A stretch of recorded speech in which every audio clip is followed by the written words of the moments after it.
Hi bestie, I'm over here doing some deck building, which I'm really excited about, but Marvel's Spider-Man set has thrown me for a loop because there are way more cards in there that are really good that I wasn't expecting, and so I am just trying to figure out what kind of decks to actually build because I don't want to see the same commander on the battlefield all of the time. I don't want to have a pod of all Cosmic Spider-Man. We're all doing Spider-Man typo. So it's just going to be too many things. There are a ton of commanders to choose from, but there are a lot of really strong ones and some just fun cards to play. So whether you are excited about Universe Beyond or not, I think there are really good contenders, and so here is my top 10 list of the best commanders to come from Marvel Spider-Man set. Let me know what you would change because there are so many to choose from, and let me know if you think I was right or not, but most importantly, let's have a discussion of what we are most excited about to see on the battlefield.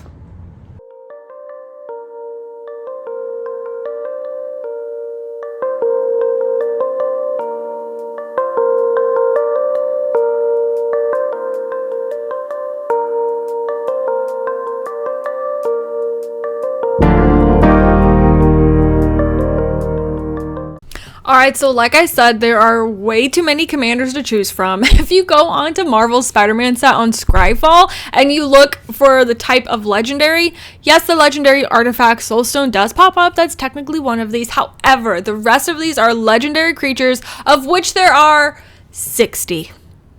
Oh my gosh, that's a lot of commanders. Technically 59, one of them's a Soulstone, but when you have a card as good as that, that's going to be put in every single commander deck, I counted. So there are way too many commanders to choose from. That's why this today is only going to be a top 10 list.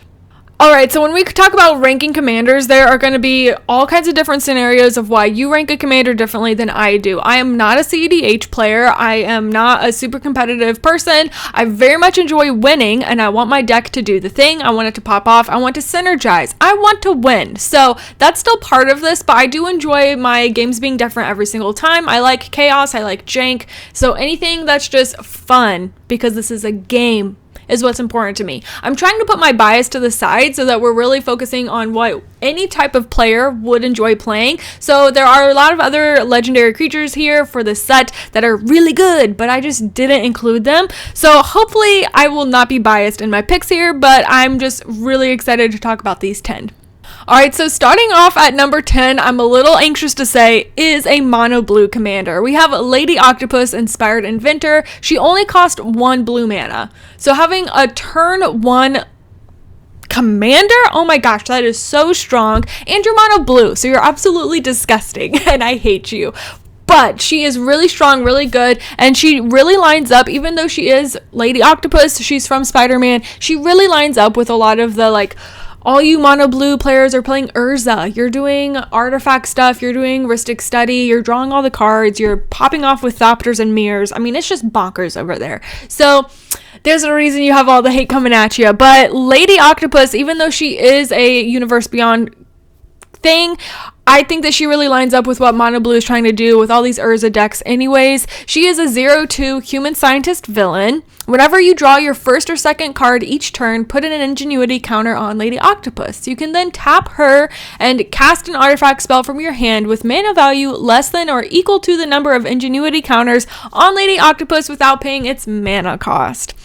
So, like I said, Urza players, you are doing mirror stuff, you are doing artifacts, you are doing Thopters, you're doing all kinds of crazy shenanigans with artifacts anyways. So if you're doing some kind of mono blue artifact deck, this is a really good turn 1 commander that will be very strong for you to have as a contender. If you don't want to do so many artifacts, then you can just have that as a second thing that will be really fun to be able to bring out your I don't know, your Soul Ring for free that you got late game. I mean, there's just all kinds of shenanigans that you can do with artifacts. Maybe you have some swords, maybe you have equipment, maybe you have all kinds of crazy things that you want to bring out.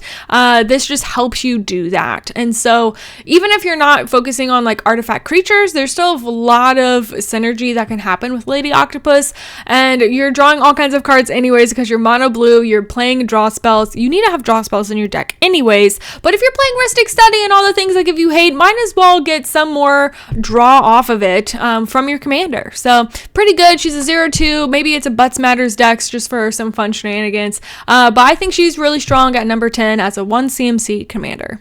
All right, speaking of low-cost commanders, we have Spider-Punk. This is totally different vibes. This is a mono red guy. He is 1 in a red, 2/1 spider human hero. He has Riot as an ability, as a mechanic, where this creature enters with your choice of a +1/+1 counter or haste.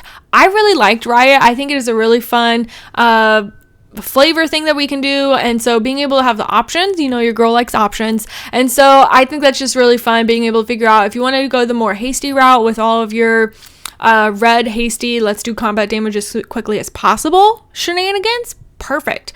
If you want to do the +1/+1 counter to do all of the red damage stuff, Warstorm Surge and Fiery Emancipation and just all those things, we got to bump up our guys to make them really scary and do all kinds of powerful damage as well. So really in line with just the mono red shenanigans, which are really good.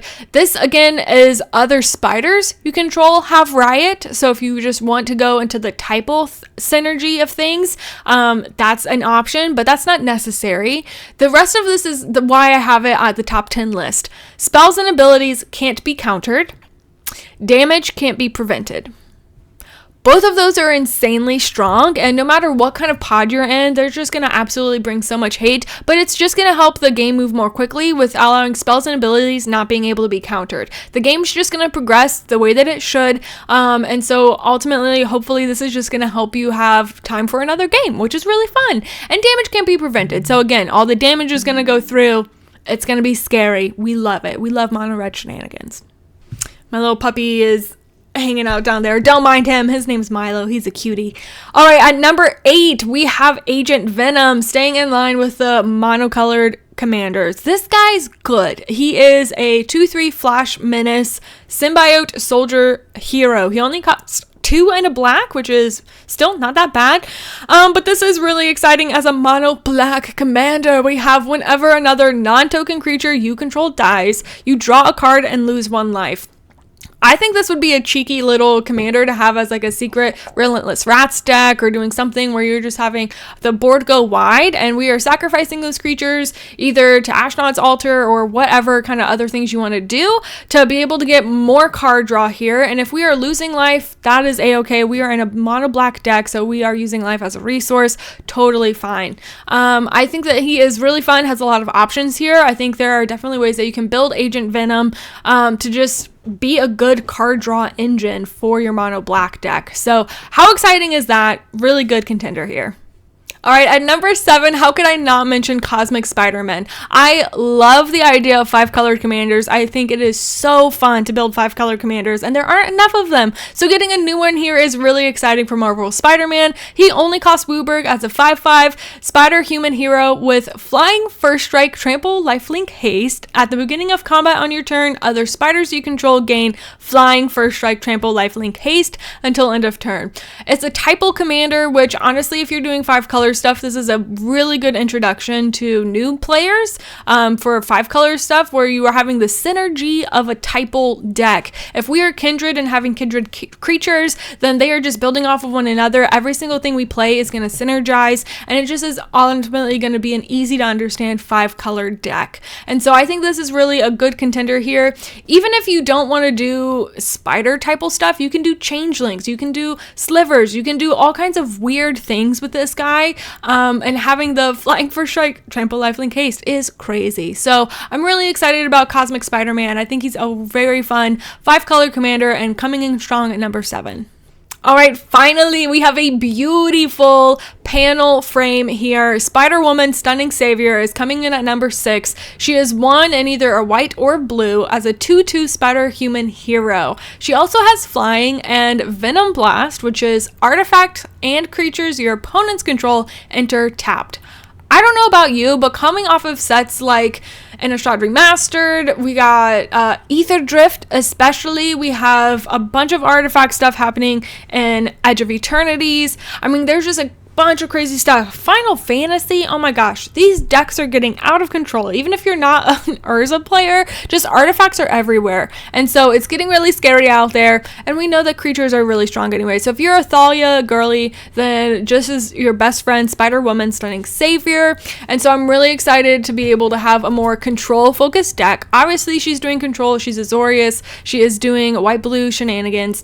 So I'm really excited that she's just a low costing commander. I'm used to playing 7 CMC'd commanders, so having a 2 cost commander is insanely nice. And just the really nice artifacts and creatures your opponents control enter tapped is beautiful. And we love the artwork.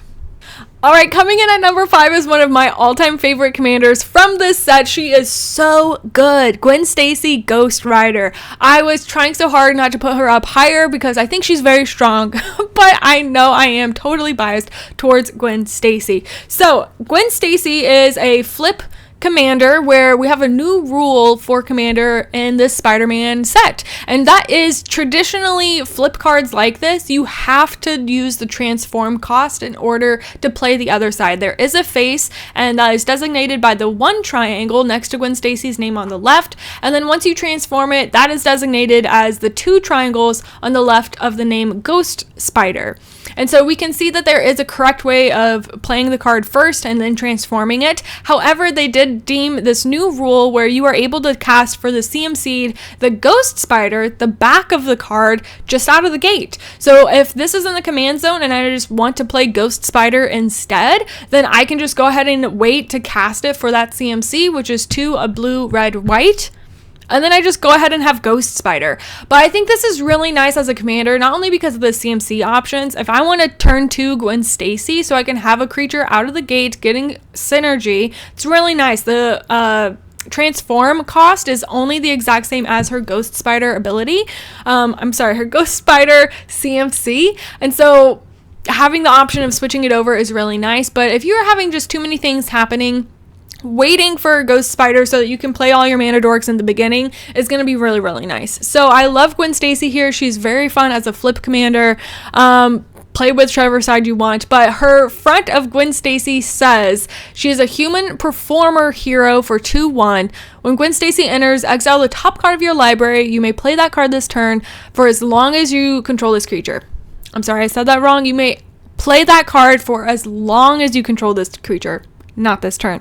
If you want to, this turn, go for it. But also you can transform her for 2 and Jeskai only as a sorcery.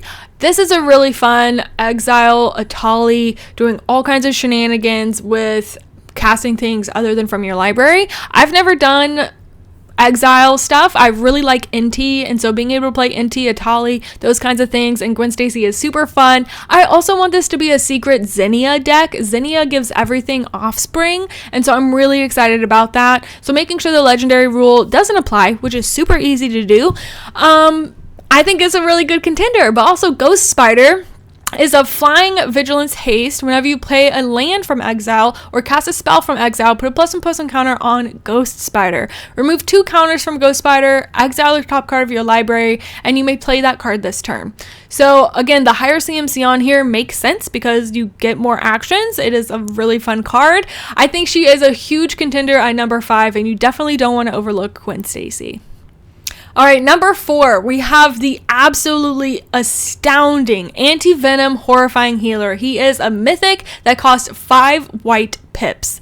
That's crazy. He's also a 5/5 where whenever Anti-Venom enters, if he was cast, return target creature card from your graveyard to the battlefield.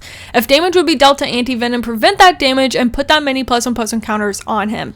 So he feels indestructible. Obviously, damage and death touch and different things is going to be crazy for him. So he's not actually indestructible, but he feels that way out of the gate, which is exciting. But being able to return something from your graveyard to the battlefield is super strong. It's not going to our hand, it's going straight to the battlefield, and we're just making him huge, even though he comes in as a 5/5. So getting those +1 counters is going to be crazy. So I don't care if you swing at me. Now, that does mean your opponents are going to be swinging all out at you because they're going to try to get that damage through. Anti-Venom is only going to block 1 creature at a time unless you have some kind of card, was it like Brave the Sands? So you want to make sure that you are prepared for all of the hate that's going to come at you. But I'm also very excited as someone that learned to play on mono white that we are going to have more mono white commanders out in the world so that we can all love the white life gain, vigilance, all these beautiful things that white has to offer because it's strong. We got it, okay? Anti-Venom is so good. He's at number 4. Oh my gosh, our girl Gwenum, Remorseless, coming in at number 3. This is a huge card that we got. It is perfect for Cube. It is perfect in the 99. I think it is a really fun commander, even though I think we are more likely going to be seeing her in the 99. But let me talk about it. She is a 4/4 symbiote spider hero with Death Touch and Lifelink. Whenever Gwenum attacks until end of your turn, you may look at the top card of your library at any time, and you may play cards from the top of your library. If you cast a spell this way, pay life equal to its mana value rather than pay its mana cost. This honestly feels like Kurik, and so anyone that's playing Kurik as a commander, Gwenum is a really fun alternate. If you are sick of playing Kurik, being able to pay life equal to the mana value rather than its mana cost just gives you shenanigans. It is Death Touch and Lifelink, so you have the protection that Death Touch is going to give, but then the Lifelink means that this can also be a life drain, life gain type of deck, which is honestly going to be really nice. The lifelink is just going to help you, and any kind of life gain that you can throw into this deck is going to be really good for that last part of her ability, paying life rather than a mana cost. And so if you're gaining life, that's just going to be a huge resource for you to play so many more spells than your opponents, and you're just going to dominate the battlefield. So I definitely don't want you to overlook Gwenum. It's only putting her in the 99. She is a very strong commander that needs to be seen. She is a 4/4. I don't know if I said the CMC is getting higher now at 3 and 2 black. So there's that to consider, but she is super strong, and there are definitely ways to get into things early like Dark Ritual to make sure you can cast her faster. All right, speaking of scary spells, how could Venom not be in the top 10? Listen, he's at number 2. This is the insane comic borderless version. Eddie Brock turns into Venom Lethal Protector. Eddie Brock costs 2 and a black, human hero villain as a 3/3. Whenever Eddie Brock enters, return target creature card with mana value 1 or less from your graveyard to the battlefield. So we are just going wide and dominating. You can also transform as a sorcery for 3, a black, red, and green, or you can cast Venom Lethal Protector just outright for a green, black, red, and a green. It's a legendary creature, symbiote hero villain with menace, trample, and haste. And whenever Venom attacks, you may sacrifice another creature. If you do, draw X cards. Then you may put a permanent card with mana value X or less from your hand onto the battlefield, where X is the sacrificed creature's mana value. I think, again, we are very often going to be seeing Venom way more often than Eddie Brock, but again, having that early turn commander at Eddie Brock for only 3 mana rather than having to wait for a 6 mana creature is really nice. I mean, you're just going to have a creature out early on and make sure that your deck is synergizing and doing the thing. And so even if you were just getting Eddie Brock out not to do his actual ability of returning a CMC'd 1 or less from the grave to the battlefield, he's still a 3/3 creature that's going to help you build your board state while you're waiting to transform into Venom Lethal Protector. So this is a really strong one. I think this is a huge chase pull for a ton of people, no matter which version of the card that we are getting. I think it'll be really fun. It has a bunch of really more competitive side that you can go with it. Drawing cards is always insane. The recursion here on these colors is really strong. So Eddie Brock has to be at number 2. All right, we're at number 1, folks. Of course, I have Norman Osborn Green Goblin. You might say this is not as strong as Eddie Brock, but I say, have you read Green Goblin? Because, wow, it is really fun. Norman Osborn is a 1 blue, 1/1 human scientist villain, can't be blocked. And whenever Norman Osborn deals combat damage to a player, connive. Connive is a very fun library manipulation commander, and so I think that connive is a really fun ability to build a deck around. And if you want to do the can't be blocked shenanigans, that's just a really fun alternate win con that you can do with things. You can also transform for the same CMC as Green Goblin, where it is a goblin human villain. Flying menace, and spells you cast from your graveyard cost 2 less to cast. Each non-land card in your graveyard has a mayhem equal to its mana cost. Mayhem is where you can cast a card from your graveyard for its mayhem cost. Again, here it's going to be its CMC if you discarded it this turn. And then making sure that timing rules apply, sorcery speed, XYZ, blah, blah, blah. So I really like that Green Goblin here. You have a bunch of options. I know that drawing cards from Venom sounds better than Green Goblin, but being able to have things cost 2 less and the Mayhem ability means that we are ultimately drawing a bunch of cards from our Connive ability, making sure that we are doing a bunch of draw card, discard card shenanigans to get a bunch of things in the graveyard on our turn, and then at whenever we want to, we can just do the Mayhem cost. So making sure that we can manipulate the library as often as we need to first see what is even there and then get it in the grave to then recur them from the graveyard, I think is a little bit stronger. I know there's definitely arguments to go the other way, but I think that Green Goblin has more options to go wider as a commander, and so that's why I'm putting him at number 1. And can we all just agree that we all want FLEEM? Wizards of the Coast, please send FLEEM out. Make a secret lair. I don't care what you gotta do. We all want FLEEM. He is the best boy. Oh my gosh. What a cutie. All right, let me know if you think I hit the mark, if I just completely missed, or if you think that there are different commanders that are actually just way better. So there are so many to choose from this set. 60 legendary creatures is wild, but I'm really excited because a lot of this is the legendary matters kind of stuff, shenanigans going on. So again, I'm really excited for Green Goblin, Gwen Stacy, and Anti-Venom. Those are my top 3, but I'm pleasantly surprised by Marvel Spider-Man. I wasn't super anticipating this set, but as it's getting closer and closer, I'm getting more pumped, so it's nice to be pleasantly surprised. Please let me know in the comments what you think is the best commander from this set, who you are going to be building, and which one you absolutely don't want to see on the battlefield. For me, I don't want to see any Venoms. Get it out of here. Bye-bye. Only Gwenom. Gwenom is my girl. So happy gaming, you guys. Thank you so much for being here. I'll see you next time. Bye.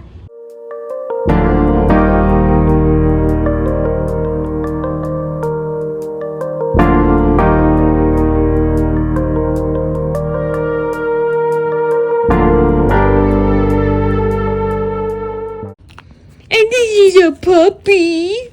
Hello, my love.